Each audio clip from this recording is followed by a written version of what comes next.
nothing like starting your day with morning meditation. With Spotify, find podcasts to fit every moment. Whether you're finding peace, nutritional podcasts on fueling your body, or something to fall asleep to, Spotify has all sorts of podcasts for getting through your day, including winding down. Listen to podcasts free on Spotify. Before we begin, I want to let you know about a new show from Curious Cast that I think you might really enjoy. It's called Russia Rising.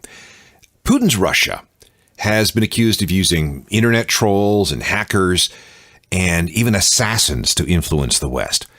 This new investigative podcast hopes to unravel this giant mystery with the help of those who know best: Russian trolls, hackers, Putin supporters, even a former Russian KGB agent. Join Europe Bureau Chief of Global News, Jeff Semple. He goes on a journey to unravel how Russia has gone from tenuous ally to a potential global threat. You can listen to Russia Rising for free at curiouscast.ca or wherever you're enjoying the ongoing history of new music. Do it. Trust me, you'll love it.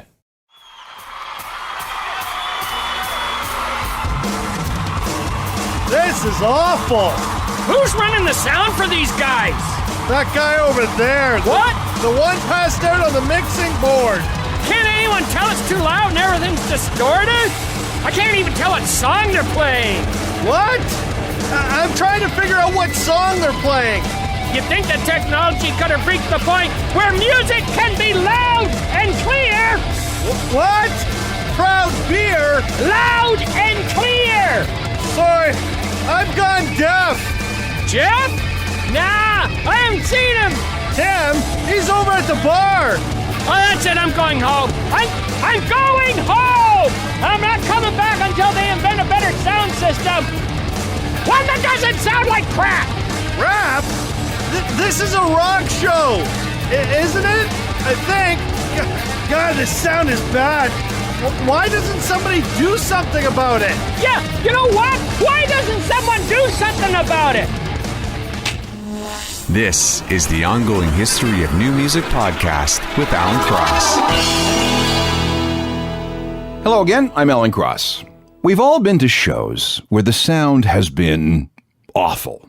In fact, I remember exactly the worst concert I ever went to. It was Sunday, August 30th, 1978, at the Winnipeg Arena. The headliner was Aerosmith. The opener was AC/DC with Bon Scott on lead vocals. That should have been awesome, but it wasn't. The whole night sounded something like this. More than 2.5 hours, 11,000 people were exposed to that blare of distortion. It was so bad that when Aerosmith came on, you couldn't recognize any of the songs. Seriously, people around me were going, are they playing Walk This Way or is that Walking the Dog? I can't tell. Worst concert sound ever. I've never forgotten it.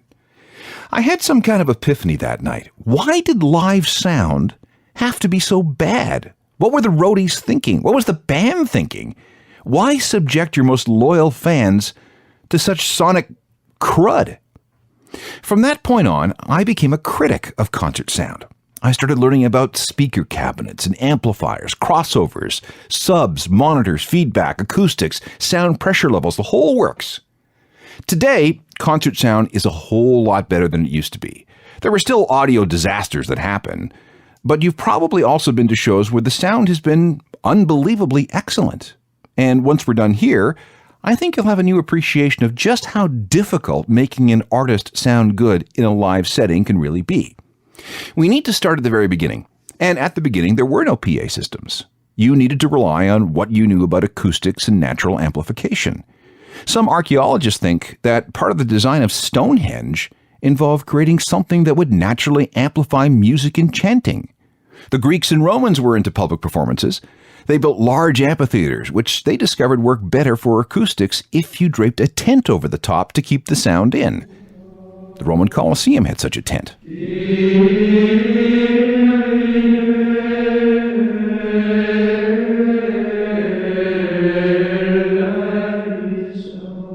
Gothic cathedrals were all about acoustics. Stone reflects about 98% of all sound that hits it, so these churches were very echoey, which resulted in music like this. The long notes took advantage of the natural amplification and reverberation of these structures. This also explains why Mass was chanted instead of spoken. Hearing intelligible human speech is pretty much impossible in a Gothic cathedral. Reverb time could be 3 seconds or more in some of these places. And have you ever wondered why opera singers sing like this?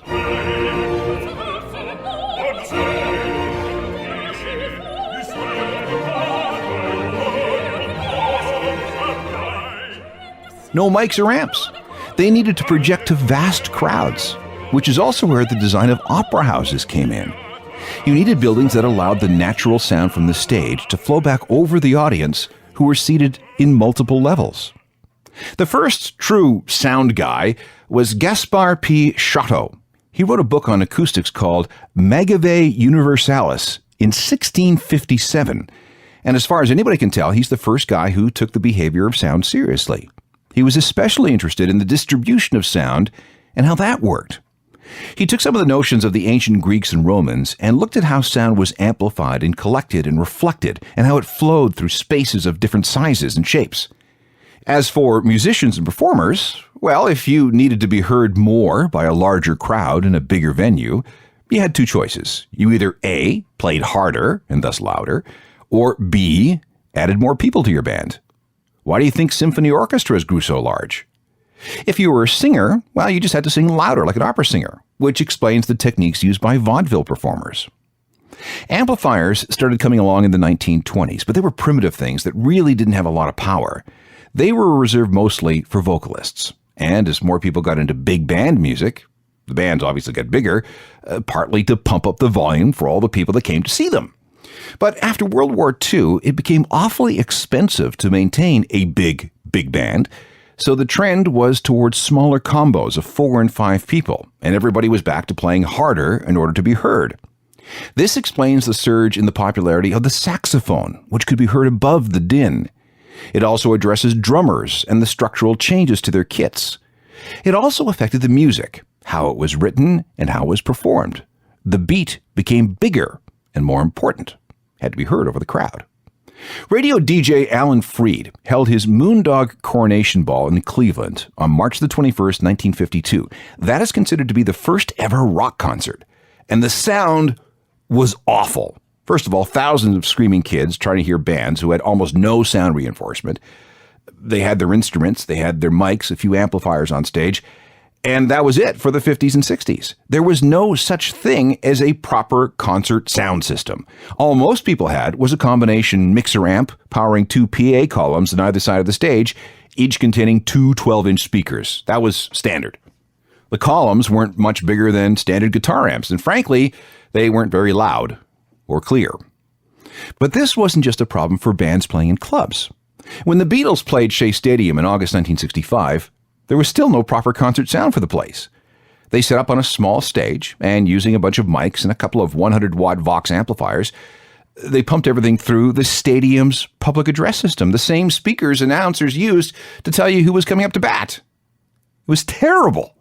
Something had to be done. Let's take a moment to listen to some live concert sound. I figure this program gives us an excuse to play a bunch of live tracks, so let's drop in some Foo Fighters.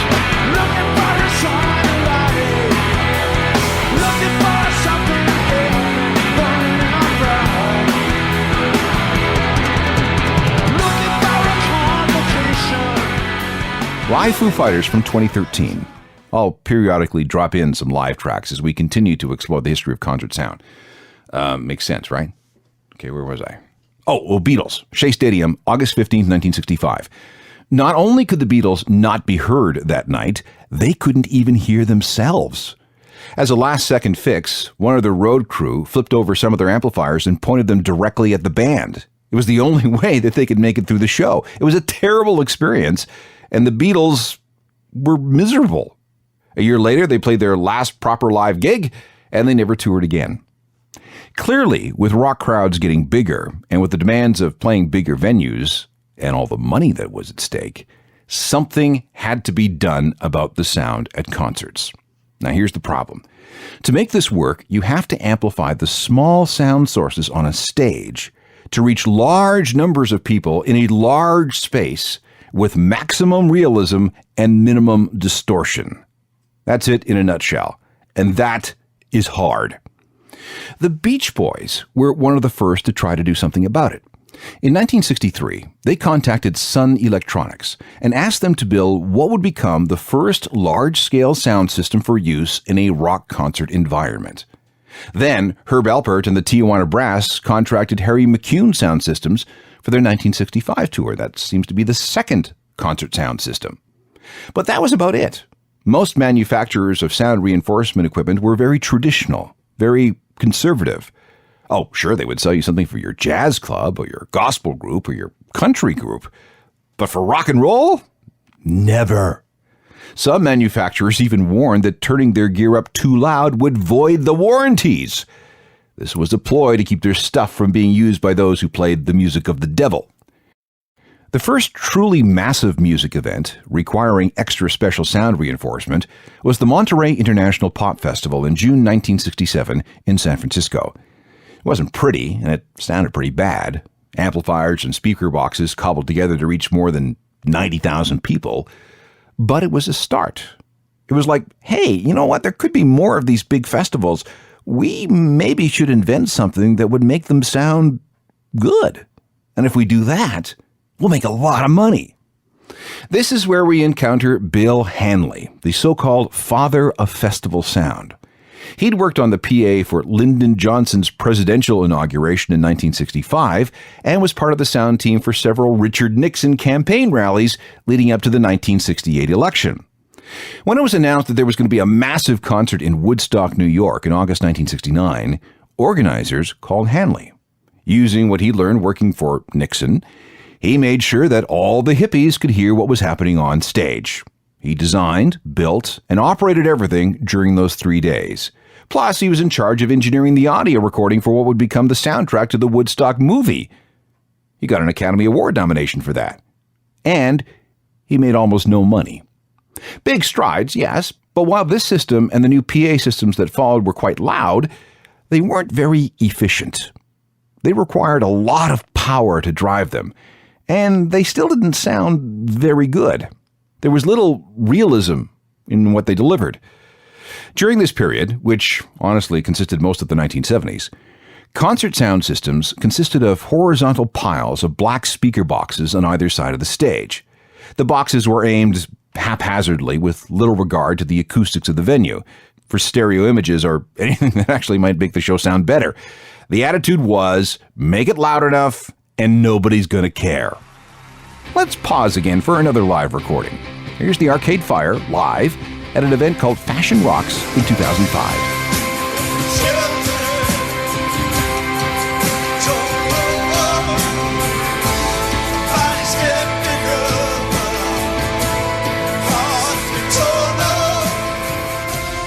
Arcade Fire with help from David Bowie at Fashion Rocks in 2005. All right, let's go back to Bill Hanley for a moment. He became obsessed with making concert sound systems better for both the audience and for the performer.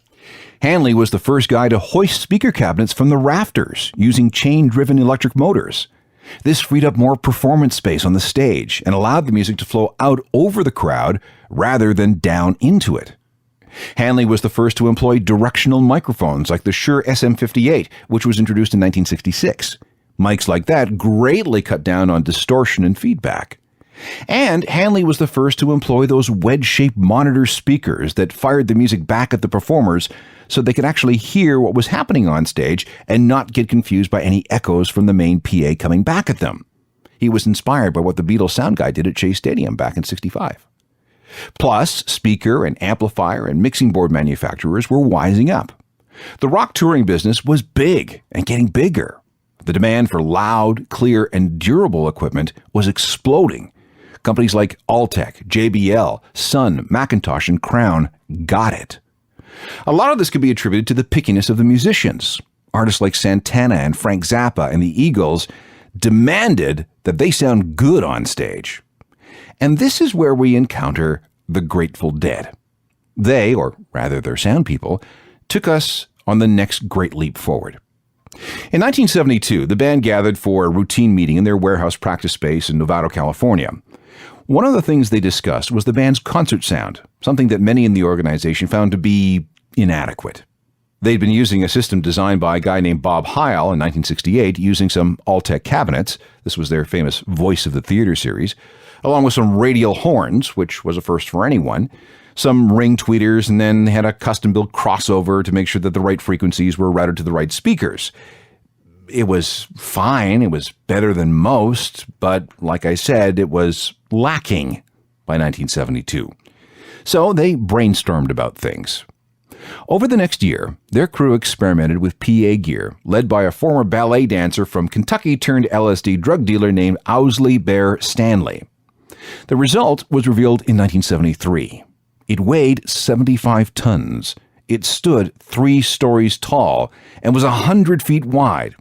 It took 4 semis and 21 people to transport all this gear from gig to gig. And they called it the Wall of Sound.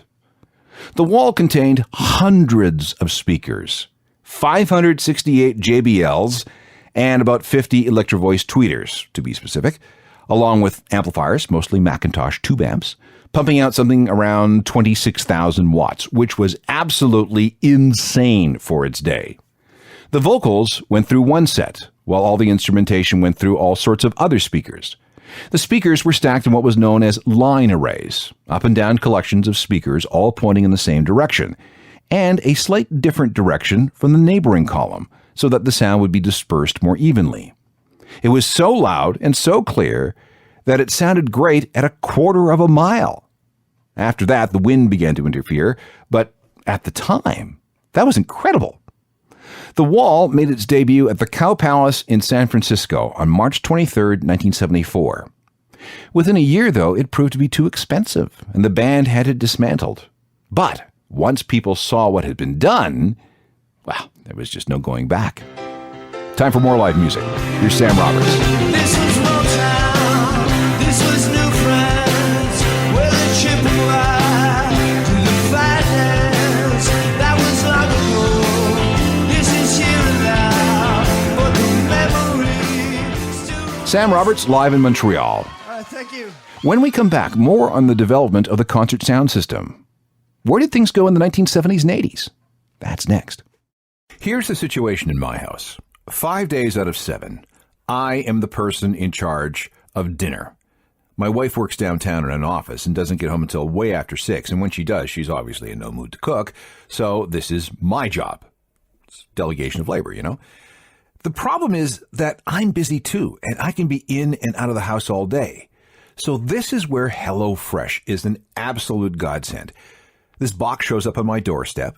Inside are all the things I need for a bunch of dinners. Everything is fresh, pre-measured into the right portions, and come with picture recipes so that anyone, even a guy like me, can prepare these meals in about 30 minutes with just a couple of pots or pans and some utensils. This is totally stress-free. I cannot emphasize that enough. And cleanup, that's a snap. And the food is absolutely delicious. The menu keeps changing so nobody gets bored.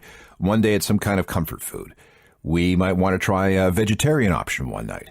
And the next day, it's some kind of world cuisine. We had this Thai dish that was absolutely amazing. And before HelloFresh, I would have never, ever tried this on my own.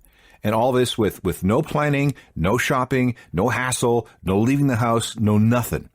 You got to try this, and I'm going to make it easy for you. Get 50% off your first box of HelloFresh by going to hellofresh.ca/ongoinghistory50. And then you need to enter the promo code ongoinghistory50. Okay? hellofresh.ca/ongoinghistory50 and the promo code ongoinghistory50. HelloFresh. You won't regret it.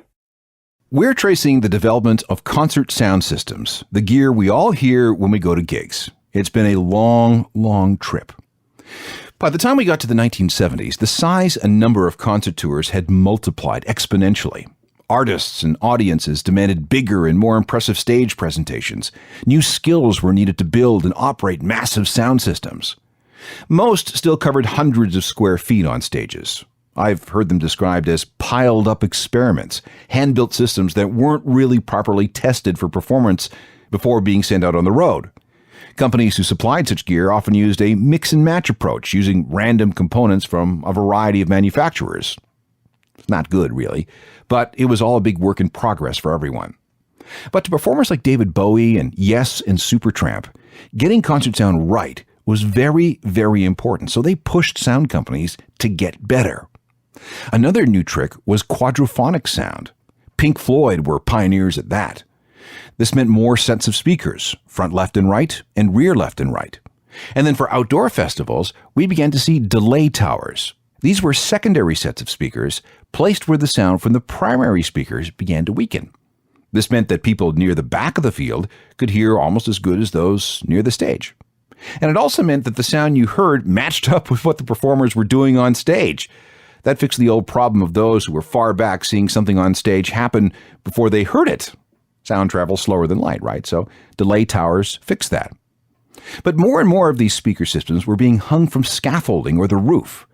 This would become the trend of the future, and it's something that we see today. The trick was to hang them just right. PA techs learned that organizing speakers into semi-cylindrical vertical clusters produced the best results. It was better, but still not anywhere near to being perfect. People were still learning about the physics of sound when it came to arenas and stadiums and fields. Each presented its own problems and challenges. It took until the 1980s for there to be a major change, and these changes related directly to speaker arrays hanging above the audience. Companies began to match speaker components properly. Amplifiers got better and cheaper. And on the road, techs began to finally get it when it came to how sound actually worked in a building full of people when you turned everything up. Here's something that you may not have realized. Plenty of shows are not mixed in stereo. They're mixed in mono. This is because sound that seems to come from a single source has less distortion. Less distortion means better fidelity. All right, so you can't have stereo, but if it means better sound... Don't wanna hear about it. Every single one's got a story to tell. Everyone knows about it.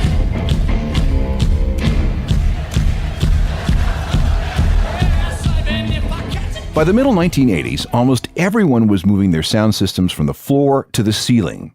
Some were set up on either side of the stage, while others preferred an evenly distributed approach from side to side above the front of the stage.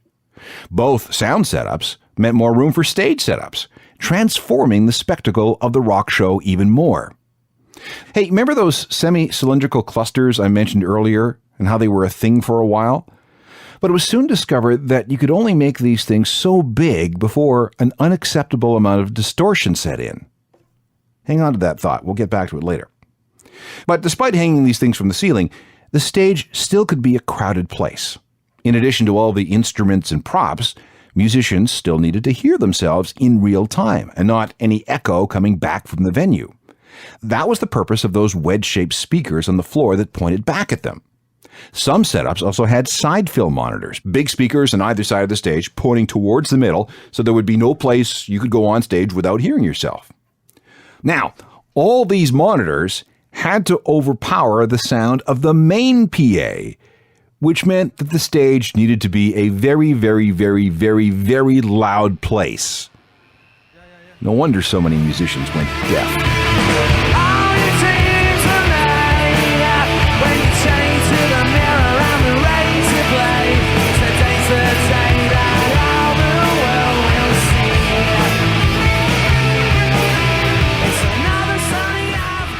Oasis, a band that liked to play very, very loud.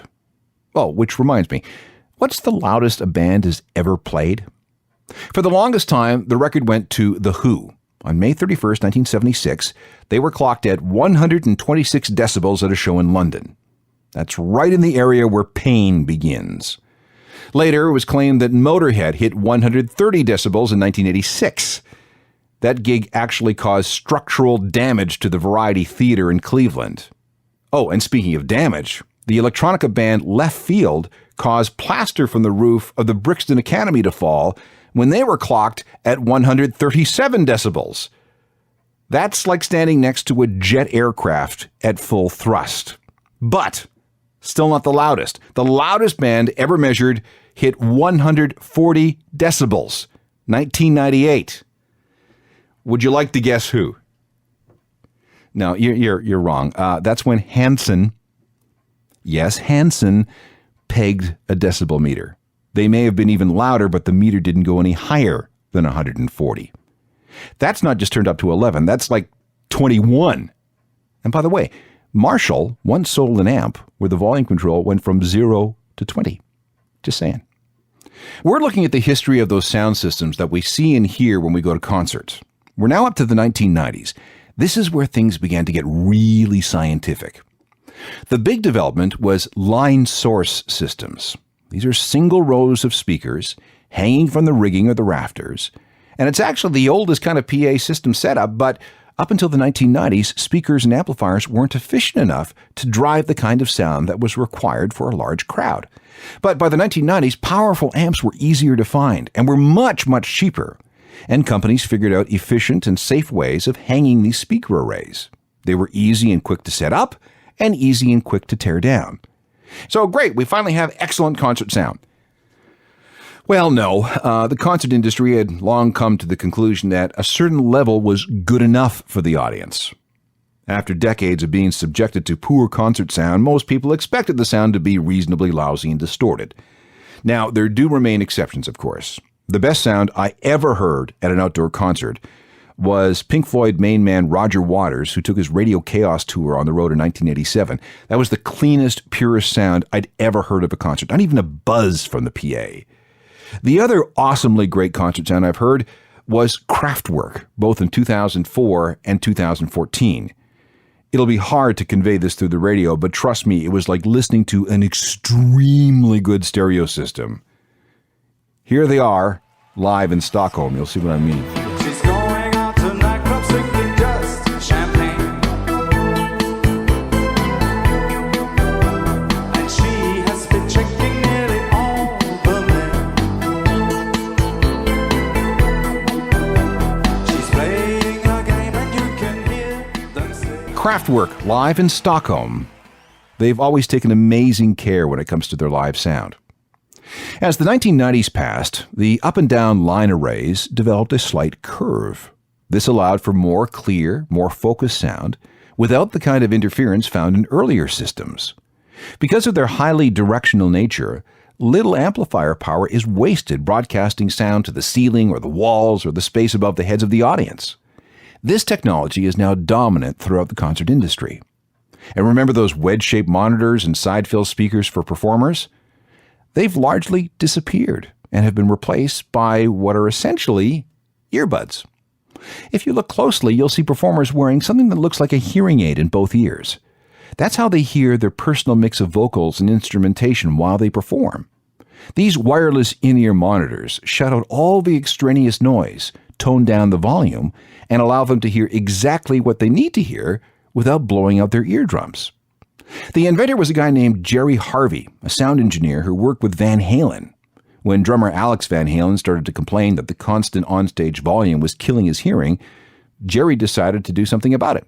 He sourced some tiny components from Japan, including a speaker that was originally designed for a heart pacemaker. Everything was fitted to Alex Van Halen's ears with wires leading down to a transceiver on his belt. They worked perfectly, so well that Jerry founded a new company called Ultimate Ears and started making these things for everyone. They cost between $700 and $900 a pair, but it wasn't the cost that scared people away. Jerry had a hard time convincing performers that, no, it's not going to look like you're wearing hearing aids. That's actually going to help you.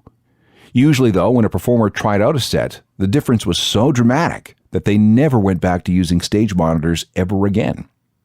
Ultimate Ears and similar systems really started showing up around 2000 and were originally called something like ear-worn monitors or something similar. One complaint was that these devices cut down on crowd noise, something that performers felt they needed to hear. But that can be fixed. Next time you go to a show, look for a couple of microphones on or near the stage pointing out towards the audience. They pick up your cheering and they cycle it into the earpieces of the performers. That's how they know you're having a good time. Meanwhile, Jerry Harvey is doing very, very, very well with his in-ear monitor company. If you see the name JH Audio anywhere, this is who we're talking about.